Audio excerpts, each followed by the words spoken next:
Hello बच्चों and welcome to the wonderful world of economics. Yes बच्चों, हमने TY BCom के फर्स्ट सेमेस्टर के थर्ड मॉड्यूल का एक बहुत ही इम्पॉर्टेंट जर्नी स्टार्ट किया है और वो है हमने स्टार्ट किया है इंडस्ट्रियल पोल्यूशन इन इंडिया। जब हम पोल्यूशन की बात करते हैं बच्चों तो ये टॉपिक काफ़ी इजी लगता है बच्चों को, जिसमें हमने फर्स्ट पार्ट में डिस्कस किया था what are the different types of industrial pollution.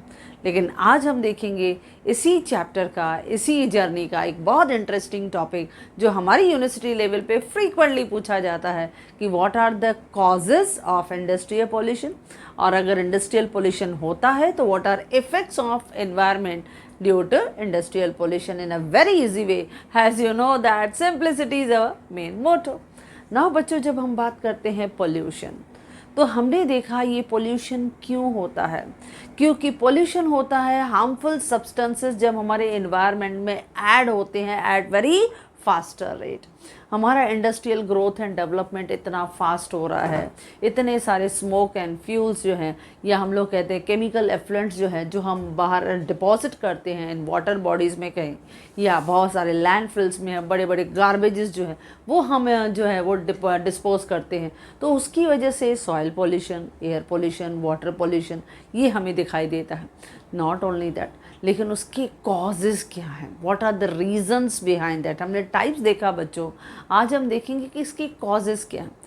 जो मोस्टली हम देखते हैं पहले तो इंडस्ट्रियल पोल्यूशन क्या, जो हमने फर्स्ट पार्ट में भी देखा बच्चों, और अगर ये क्वेश्चन आता है तो वो फर्स्ट पार्ट इंडस्ट्रियल पोल्यूशन आपको पहले रिपीट करना है कि इंडस्ट्रियल पोल्यूशन क्या है, जो हमने फर्स्ट पार्ट में देखा था। Once again we are repeating कि इंडस्ट्रियल पोल्यूशन मीन्स व्हाट, कि जब हार्मफुल सब्सटेंसेस आपके एनवायरनमेंट में ऐड होता है at faster rate than its dilution, यानी उस इकोनॉमी में उतना एब्जॉर्ब नहीं हो पाता है जितना एब्जॉर्ब उसमें ऐड होते जाते हैं हार्मफुल सब्सटेंसेस। या हम लोग देखते हैं बहुत ही कि हमारी इकोनॉमी में समटाइम कॉन्टेमिनेटेड वाटर जो हैं, या हम केमिकल टॉक्सिक्स जो हैं वो हम वाटर बॉडीज़ में डिपॉजिट कर देते हैं, तो our water will become contaminated. तो वो वाटर पोल्यूशन है जो कंजम्पशन के लिए और एक्वेटिक लाइफ के लिए दोनों के लिए हार्मफुल रहता है। और अगर सी फूड की तरह इनडायरेक्टली ह्यूमन चेन पे भी इफेक्ट करता है। तो आपका इंडस्ट्रियल पोल्यूशन यानी ये क्या है, undesirable outcome of industrial plants and factories that has harmful effect on our environment, जो हमारे environment में बहुत सारे harmful effect जो है वो लाते हैं। अच्छा, इस इंडस्ट्रियल वेस्ट में बच्चों क्या दिखाई देता है, हमें दिखाई देता है various emission to the water bodies, जैसे हम लेक्स में, रिवर्स में, पॉन्ड्स में, कैनल्स में हमारी बहुत सी इंडस्ट्रीज़ जो हैं वो केमिकल वेस्टेजेस या टॉक्सिक या मटेरियल्स मेटल का वो लोग उसमें थ्रो कर देते हैं, जो it's very harmful. Then deposition on the landfills, हम लोग जो हैं गार्बेज को प्रॉपरली मैनेज नहीं कर पाते हैं, डिस्पोजल प्रॉपरली नहीं होता है, प्रॉपरली रेगुलेटेड नहीं होता है, तो बड़े बड़े हम लैंडफिल्स जो हैं कम्प्लीटली हम देखते हैं गार्बेज के बड़े बड़े माउंटेन्स एंड हिल्स बन जाते हैं। और emission of toxic chemical into the atmosphere, अगर हमारी बहुत से इंडस्ट्रीज़ जो हैं प्रॉपर स्टैंडर्ड्स यूज़ नहीं करते हैं, प्रॉपर टेक्नोलॉजी यूज़ नहीं करते हैं, ओल्ड टेक्नोलॉजी यूज़ करते हैं, उसकी वजह से भी हम देखते हैं काफ़ी सारा टॉक्सिक वेस्ट जो है वो उसमें से निकलता है, जिसकी वजह से पोल्यूशन क्रिएट होता है। तो इसके लिए ये है इंडस्ट्रियल वेस्ट, जिसमें दिखाई देता है emission of water bodies, deposition on landfills, emission of toxic chemical into the atmosphere. Industrial waste जो है हमारा, that is it will create बहुत सारे harmful substances into the our environment, यानी ये हमारे एनवायरनमेंट को क्या करते हैं बच्चों, पॉल्यूट करते हैं। अब हम देखते हैं कि इसके कॉजेज़ क्या है बच्चों। अब causes you know it very well, causes को लिखना है, जैसे all this 7 points are there, any 5 points of causes, any 5 points of effects आप लिखोगे, your question will be enough from your own side.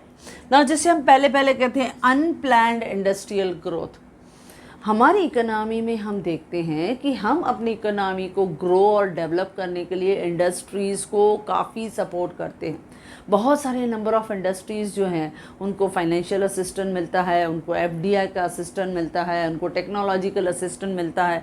तो जब इंडस्ट्रियल ग्रोथ हम देखते हैं या अर्बनाइजेशन का पैटर्न जो है वो काफ़ी ग्रो हो रहा है, लेकिन some time we will find कि not in planned manner, unplanned matter होता है। अगर ये अनप्लैंड मैनर में हो रहा है, that means it will lead to a pollution. यानी उन्होंने प्रॉपरली जो है वो वेस्टेजेस को, जो हार्मफुल सब्सटेंसेस हैं उनके साथ प्रॉपरली ट्रीट नहीं किया।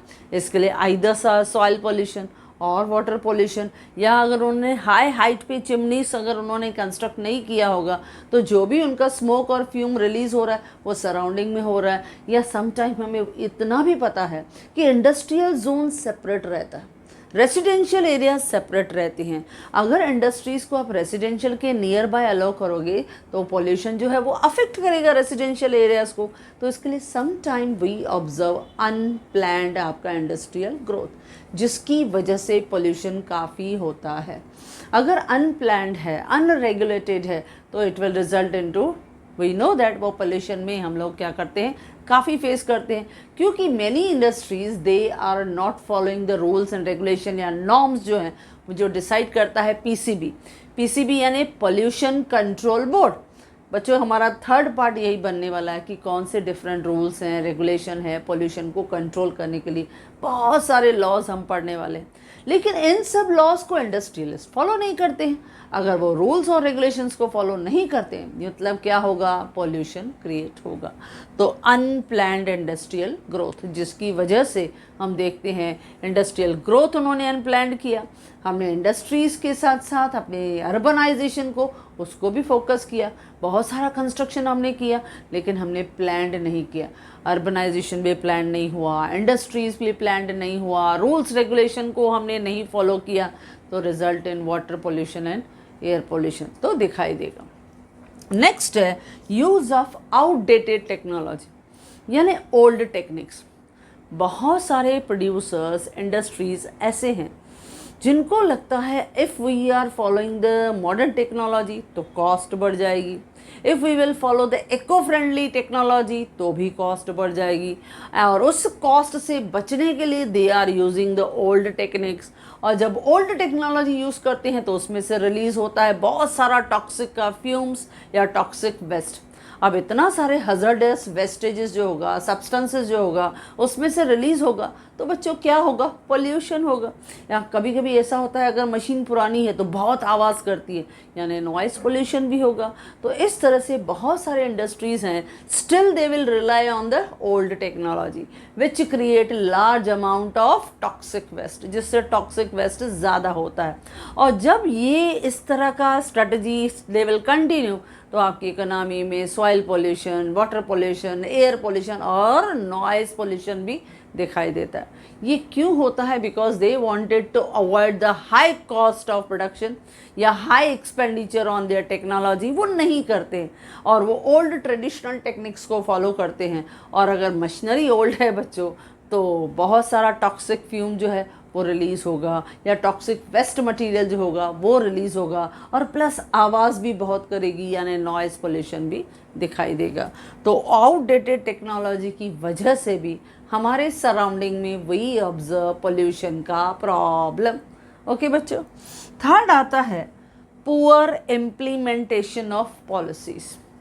ये हमें जनरली दिखाई देता है, specially developing country like India, क्योंकि हमारे इंडियन इकोनॉमीज़ में हमारा पोल्यूशन कंट्रोल बोर्ड जो है यानी PCB, they prepare so many policies, बहुत सारे पॉलिसीज़ और प्रोग्राम्स को वो बनाते हैं, लेकिन मेन थिंग उसको मॉनिटर करना, उसको मैनेज करना, या बहुत सारी अथॉरिटीज़ जो हैं उन्हें उतना पावर दे देना कि they will take action against that producers, कि वो एक्शन ऐसा होता नहीं है।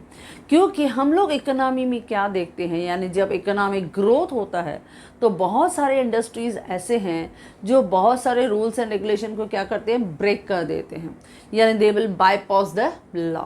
क्यों बाईपास कर देते हैं लॉ, यानी लॉज को इग्नोर क्यों करते हैं, नहीं मानते हैं कानून, क्यों? क्योंकि उन्हें मालूम है कि पॉलिसीज़ जो हैं वो इफ़ेक्टिवली जो है वो इम्प्लीमेंट तो होगी नहीं, कोई ऑफिसर आएगा नहीं, कोई इंस्पेक्टर आएगा नहीं जो वहाँ उनकी इंस्पेक्शन करेगा और उनके मशीनरीज़ को वो चेक करेगा या मॉनिटर करेगा कि अगर हद से ज़्यादा फ्यूम्स जो है, टॉक्सिक वेस्ट जो है वो सराउंडिंग में रिलीज़ हो रहा है, तो they should change their techniques, they should change their technology. तो जनरली वी ऑब्जर्व कि lack of effective policies and the poor implementation of policy, जिसकी वजह से प्रोड्यूसर्स को मौका मिल जाता है, इंडस्ट्रीज़ को मौका मिल जाता है कानून तोड़ने का, क्योंकि उन्हें उनको मॉनिटर करने वाला, कोई नज़र रखने वाला कोई है नहीं। आएगा भी तो they will give them bribe, थोड़ा बहुत रिश्वत दे दिया और मैटर विल भी सॉल्व। तो इसके लिए सम टाइम जो हमारी पोल्यूशन कंट्रोल बोर्ड है वो इतनी स्ट्रिक्ट नहीं हो पाती है, जिसकी वजह से some producer they will bypass the law, वो लॉ को तोड़ देते। तो इसकी वजह से भी हमारी इकोनॉमी में एयर पोल्यूशन हुआ, वाटर पोल्यूशन हुआ, कि when they are depositing the chemical toxic into the water bodies, तो उन्हें कंट्रोल करने के लिए कोई रोकने वाला होना चाहिए कि this is the consumable water, हम ये ड्रिंकिंग वाटर है और आप ड्रिंकिंग वाटर में सब एसिडिक अल्कलाइंस जो है वो आप उसमें डिपॉजिट कर रहे हो, या टॉक्सिक जो है वो आप उसमें डाल रहे हो, केमिकल वाटर उसमें डाल रहे हो, तो you are affecting not only the aquatic life but also the human life.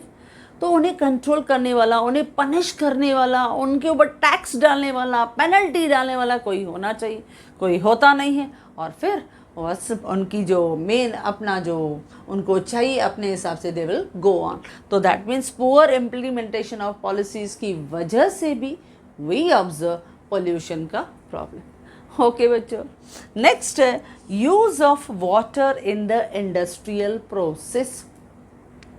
अब ऐसी बहुत सी इंडस्ट्रीज़ हैं जिसमें हमने देखा था कि वाटर को एज अ कूलेंटेंट मटेरियल करके यूज़ किया जाता है, क्योंकि बहुत सी इंडस्ट्रीज़ हैं they require water for different production purpose, उन्हें पानी चाहिए, और जब वही वाटर कांटेक्ट में आता है विथ वेरी हार्मफुल केमिकल्स के साथ या हैवी मेटल्स के साथ, और अगर रेडियो एक्टिव वेस्ट के साथ या बायोलॉजिकल वेस्ट के साथ, तो क्या क्रिएट होगा वाटर का पोल्यूशन, क्योंकि वही पानी जो है वो नियर बाय वाटर बॉडीज़ में they will throw it, they will dump it.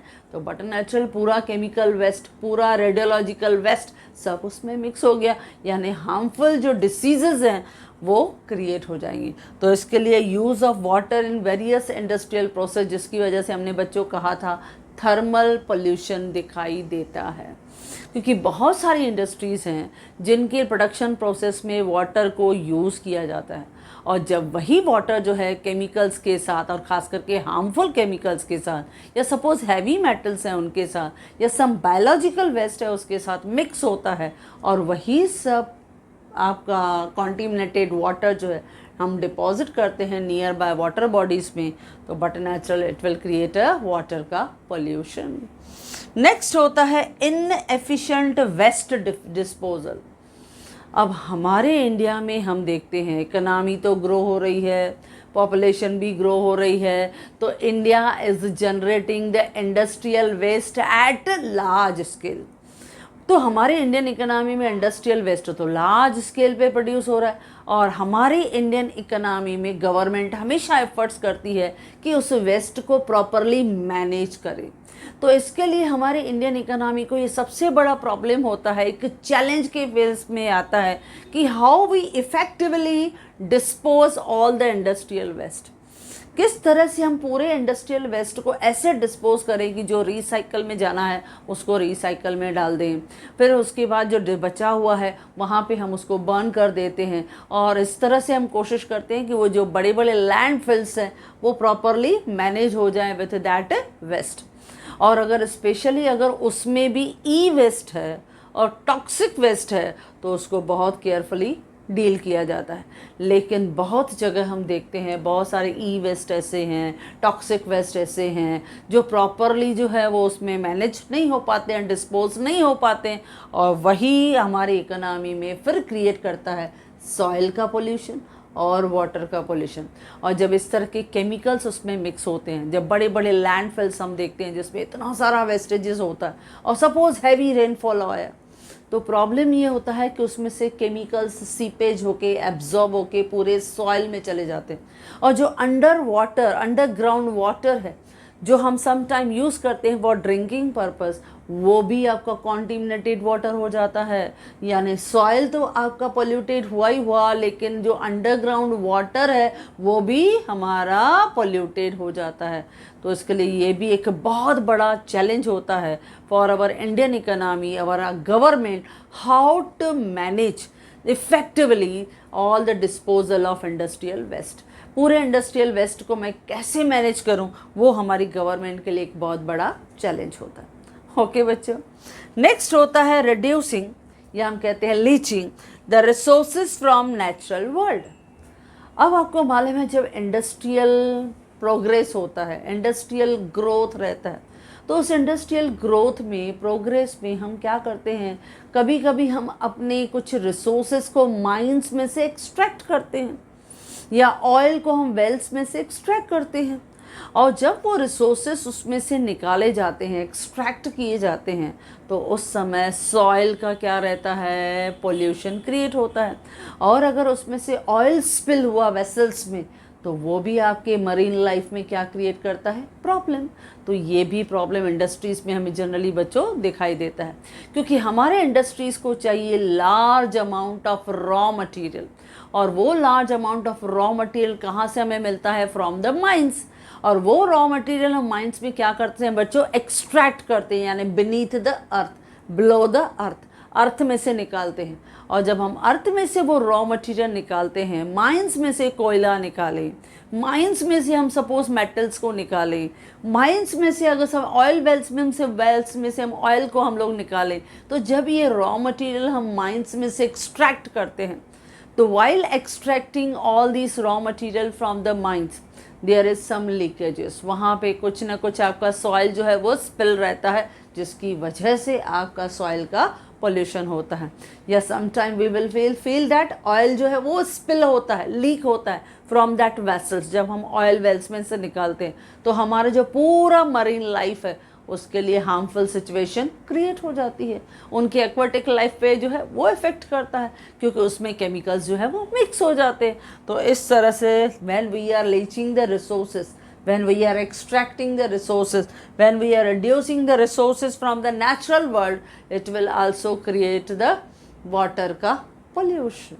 Okay बच्चों, नेक्स्ट आता है absence of nation wide pollution tax. अब करंटली भी, एट प्रेजेंट भी हम देखें कि there is no nation wide tax imposed by the PCB. यानी पीसीबी जो है वो उनके ऊपर कोई टैक्स नहीं डालते हैं। जब हम पीसीबी बोलते हैं यानी पोल्यूशन कंट्रोल बोर्ड, क्योंकि इनके हाथ में बहुत सारे पावर्स हैं। और बच्चों हम देखेंगे भी नेक्स्ट पार्ट में यही होगा, so many programmes are constructed by them, so many rules and regulation, norms जो हैं वो रेगुलेशन करने के लिए कि किस तरह से इंडस्ट्री को मैनेज करना है, they will make it, but they are not properly implemented. जो हमारे प्रोग्राम्स और पॉलिसीज़ हैं उनका इम्प्लीमेंटेशन होना चाहिए, उनको प्रॉपरली रेगुलेटेड और ट्रीट करना चाहिए, जो कहीं कहीं पे they are going to fail it, जिसकी वजह से हम देखते हैं बहुत सारे प्रॉब्लम्स हमें दिखाई देते हैं in the form of pollution. Okay बच्चों, तो ये है different causes of industrial pollution. अब जब ये पोल्यूशन होता है तो हम पोल्यूशन को क्या करके देखते हैं। Pollution for our Indian economy is a demerit goods. जब हम मेरिट गुड्स बोलते हैं तो वो क्या है हमारे लिए, एजुकेशन और हेल्थ। ओके बच्चों, ये हमने पढ़ा है। लेकिन जब हम डीमेरिट गुड्स बोलते हैं, जो हार्मफुल गुड्स हैं, तो वो हमारे लिए पोल्यूशन है। क्योंकि जब हम इंडस्ट्रियल ग्रोथ कर रहे हैं तो उसका साइड इफ़ेक्ट है पोल्यूशन, वो पोल्यूशन मिलता है, तो वो क्या हो गया हमारे लिए, डीमेरिट। अच्छा, डीमेरिट है तो जब हम इस पोल्यूशन को कंज्यूम करेंगे तो हमारा एनवायरनमेंट, हमारी इकोनॉमिक लाइफ, हमारी ह्यूमन लाइफ वो भी अफेक्टेड होती है। तो पहले इफ़ेक्ट्स में लिखते हैं कि इंडस्ट्रियल पोल्यूशन जो है it will bring many negative effect on the our environment, क्योंकि पोल्यूशन जो है वो तो नेगेटिव इफेक्ट लेके ही आता है। Pollution is a demerit goods, ये समटाइम ऑब्जेक्टिव में आता है, एंड उसका कंजम्पशन जो है it is very harmful for the entire economy. It will leads to various physical disabilities, उसमें वो अफेक्ट करता है, सम साइकोलॉजिकल और बिहेवियरल डिसऑर्डर, क्योंकि साइकोलॉजिकली भी अफेक्ट होता है कंटिन्यूस। जब हम एयर पोल्यूशन अपने सराउंडिंग्स में देखते हैं तो some time we will feel it, vomiting होता है, सम टाइम हेडेक होता है, सम टाइम अनईजी का न्यूशा होता है। तो ऐसे बहुत सारे प्रॉब्लम्स होते हैं। और किसी को अस्थमा है तो उसको तो ब्रीथिंग में भी प्रॉब्लम आता है, कभी कभी लंग्स का प्रॉब्लम आता है। तो इस तरह का जो फिज़िकल डिसेबिलिटीज़ हैं, साइकोलॉजिकल और बिहेवियरल डिसऑर्डर है, जैसे हमने देखा नॉइज़ पोल्यूशन। अब जहाँ नॉइज़ पोल्यूशन होता है तो आपने देखा वहाँ मेंटल इश्यूज़ बहुत होते हैं, साइकोलॉजिकल प्रॉब्लम बहुत दिखाई देता है, डिप्रेशन का प्रॉब्लम हमने देखा, कभी कभी डेफनेस जो है वो हमें दिखाई देती है इकोनॉमी में, कभी कभी एब्सेंटिज्म हमने देखा, फॉरगेटफुलनेस देखा। तो ये भी हमें प्रॉब्लम्स इश्यूज़ हमें दिखाई देते हैं। तो चलो देखिए कौन कौन से मेन इफ़ेक्ट हैं। तो पहला ही है आपका effect on the human health, क्योंकि पॉल्यूशन का इफ़ेक्ट हमारे एनवायरनमेंट पे है और हम लोग एनवायरनमेंट से कनेक्टेड है, तो बट नेचुरल हमारे ऊपर भी इफ़ेक्ट तो आएगा ही आएगा। तो इंडस्ट्रियल का जो टॉक्सिक वेस्ट है वो हमारे ह्यूमन हेल्थ पे इफ़ेक्ट करता है, और हमारी हेल्थ पे इफ़ेक्ट करेगा, यानी बहुत सारे डिसीज़ जो हैं वो स्प्रेड होती हैं।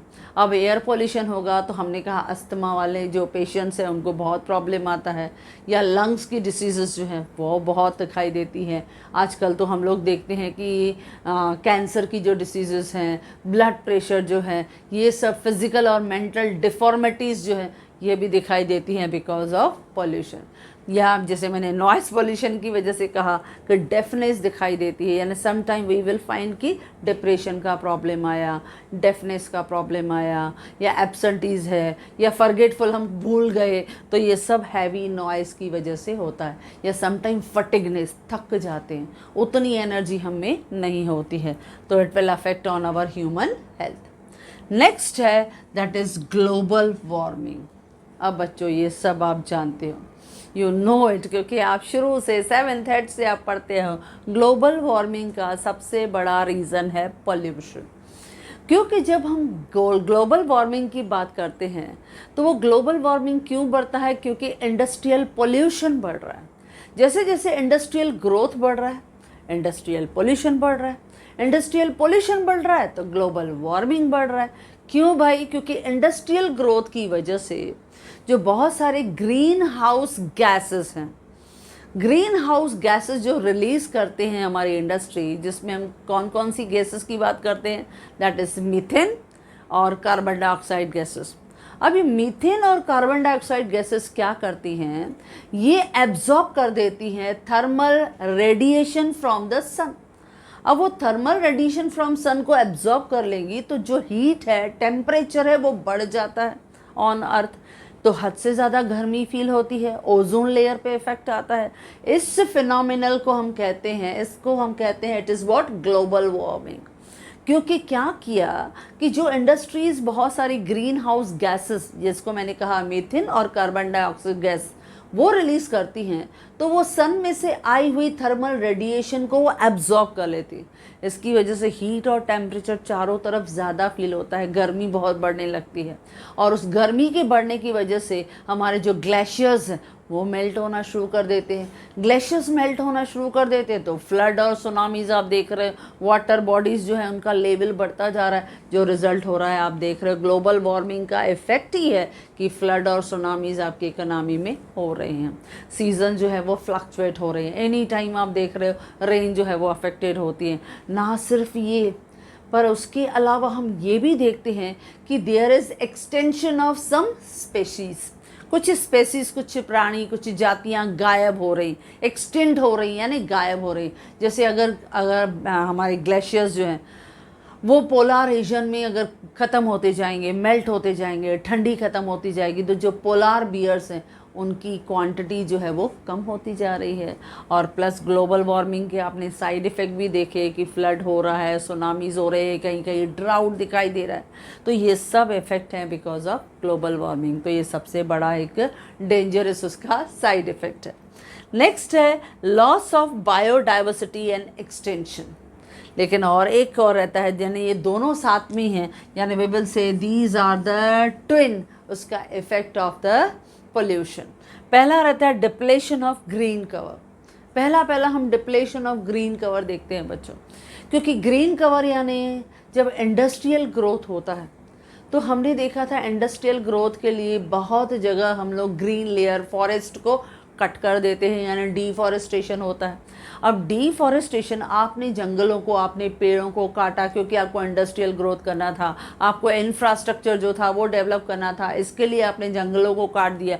तो when you are reducing the green cover, आप धरती का ग्रीन कवर को हटा रहे हो, यानी आप अपना प्रोटेक्टिंग शेल्फ को हटा रहे हो। क्यों बच्चों? क्योंकि ग्रीन कवर, ये जो हमारी चारों तरफ हरियाली है, ये प्रोटेक्ट करती है हमारे एनवायरनमेंट के टेम्परेचर को, जो एसेंशियल है। ये हमारे एरियाज़ को प्रोटेक्ट करती है, ये ह्यूमन हेल्थ को प्रोटेक्ट करती है और पोल्यूशन को रिड्यूस करने में हेल्प करती है। लेकिन आपकी इस इंडस्ट्रियल ग्रोथ की वजह से, इस पोल्यूशन की वजह से आपका ग्रीन कवर क्या होता जा रहा है? हटता जाता है। और जब ग्रीन कवर हटता है तो it will affect on the biodiversity, क्योंकि ग्रीन कवर हटा यानी बहुत सी बायोडाइवर्सिटी जो है वो भी गायब होती जाती है। Different type of flora and fauna वो गायब होते जा रहे हैं। जो इस पर्टिकुलर ग्रीन लेयर के अंदर रहने वाले हैबिटेट्स हैं, अलग अलग टाइप के हम लोग एनिमल्स देखते हैं, वो गायब होते जा रहे हैं। स्पेसीज़ हैं वो लास्ट होती जा रही, एक्सटिंक्ट होती जा रही हैं। या कभी कभी इसकी वजह से, इंडस्ट्रियल पोल्यूशन की वजह से समटाइम कुछ इंडस्ट्रियल एक्सीडेंट्स भी दिखाई देते हैं, जैसे ऑयल स्पिल हुआ, फायर अकर हुआ। अब जंगल में आग लग जाती है तो यू नो दैट फिर से loss of various biodiversity, various different type of medicinal plants वो गायब हो जाते हैं। या कभी कभी होता है कि लीक ऑफ रेडियो एक्टिव अगर टॉक्सिक मटीरियल है, वो अगर प्रॉब्लम आया तो भी वो बायोडाइवर्सिटी पे इफेक्ट करता है, यानी बहुत सारे different type of flora and fauna पे अफेक्ट होता है, यानी it will badly affect the biodiversity.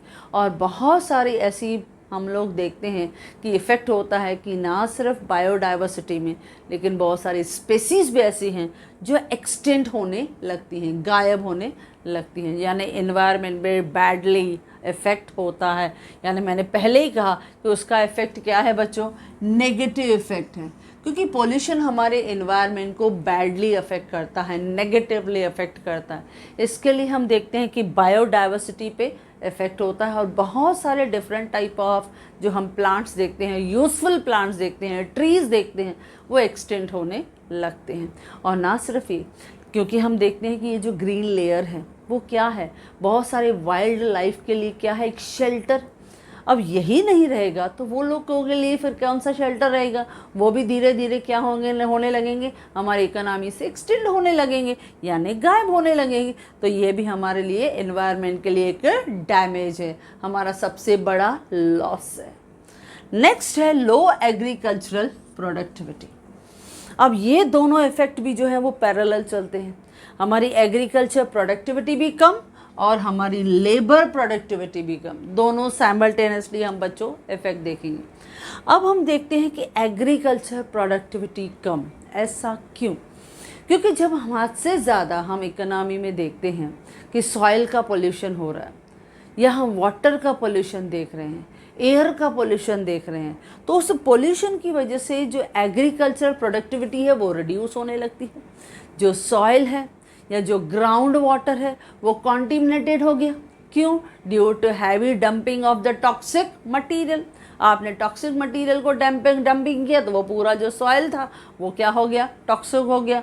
या उसके अंडरग्राउंड वाटर जो है वो भी कॉन्टिमिनेटेड हो गया, क्योंकि टॉक्सिक वेस्ट उसके ऊपर पड़ा था, धीरे धीरे सीपेज करके एब्जॉर्ब करके उसका अंडरग्राउंड जो वाटर था वो भी कॉन्टिमिनेटेड हो गया। इसके लिए सॉइल की जो फर्टिलिटी है वो कम हो गई। सॉइल की फर्टिलिटी कम होती है तो सॉइल की प्रोडक्टिविटी वो भी कम हो जाती है, यानी it will affect the agriculture productivity. तो हमारी ओवरऑल एग्रीकल्चर की प्रोडक्टिविटी भी बच्चों कम हो जाती है। अब प्रोडक्टिविटी कम रहेगी तो हमको कंजम्पशन भी क्या मिलेगा? कम मिलेगा, यानी हमें मिलते हैं less quantity of the crops. तो हमारी इकोनॉमी में लो एग्रीकल्चर प्रोडक्टिविटी दिखाई देते हैं, यानी बहुत सारी लैंड ऐसी हो जाती है, some time we will find it they will declared as a barren land. Last point, low labour का प्रोडक्टिविटी। अब जब हम पोल्यूशन देखते हैं बच्चों, अब पोल्यूशन की वजह से एयर पोल्यूशन है यानी आपकी हेल्थ अफेक्टेड हुई। वाटर पोल्यूशन है तो आपकी हेल्थ अफेक्टेड हुई। सॉइल पोल्यूशन है तो हमें हेल्दी फूड जो है, न्यूट्रिशनल फूड, वो हमें नहीं मिल पा रहा है, तो हमारा लाइफ जो है वो इतना, हम लोग कहें कि बेटर नहीं रहेगा। गुड क्वालिटी ऑफ लाइफ, एक हेल्दी लाइफ वो नहीं रहेगा। यानी हमें उतनी ताकत, उतनी एनर्जी रहेगी कि हम ज़्यादा काम कर पाएँ? नहीं। इसके लिए हमारी जो प्रोडक्टिविटी है, हमारी जो एफिशिएंसी है वो कम हो जाती है। यानी हम जल्दी थक जाते हैं, जैसे हमने कहा फटिगनेस, या हम कोई चीज़ जल्दी भूल जाते हैं। थोड़ा काम किया, again we will feel tired. तो ये फटिगनेस, टायर्डनेस ये दिखाई देगा, या हम उतने प्रोडक्टिव नहीं होते हैं जितना होना चाहिए, क्योंकि हम लोगों ने फूड जो था वो उतना हेल्दी और न्यूट्रिशियस नहीं कंज्यूम किया। तो हमारे एयर पोल्यूशन की वजह से, नॉइज़ पोल्यूशन की वजह से, उससे भी हम इरिटेट होते हैं। Continuous rattling of the machinery रहेगा, it will affect on our brain and mind, तो वो अफेक्ट रहेगा। तो ओवरऑल जो हमारा पोल्यूशन है वो आपके एग्रीकल्चर प्रोडक्टिविटी को भी कम करता है और हमारे ह्यूमन प्रोडक्टिविटी, लेबर प्रोडक्टिविटी को भी कम करता है। तो ये सब नेगेटिव इफेक्ट हैं। इसके लिए जब ये क्वेश्चन आता है आपका यूनिवर्सिटी लेवल पे, बच्चों व्हाट इज़ इंडस्ट्रियल पोल्यूशन, तो इंडस्ट्रियल पोल्यूशन क्या है? Undesirable output of industrial plants and factories which has the harmful effect on our environment. अब इसमें से कोई भी 5 आप कॉजेस लिखना, कोई भी 5 ऑफ इफेक्ट लिखना, enough for the exam. Okay बच्चों, तो ये था आज के इसका सेशन का बहुत ही इंपॉर्टेंट और बहुत ही easy question. So if you like this video, you can share with your maximum friends, and if you want my handwritten notes, the link is given in the description box. Thank you.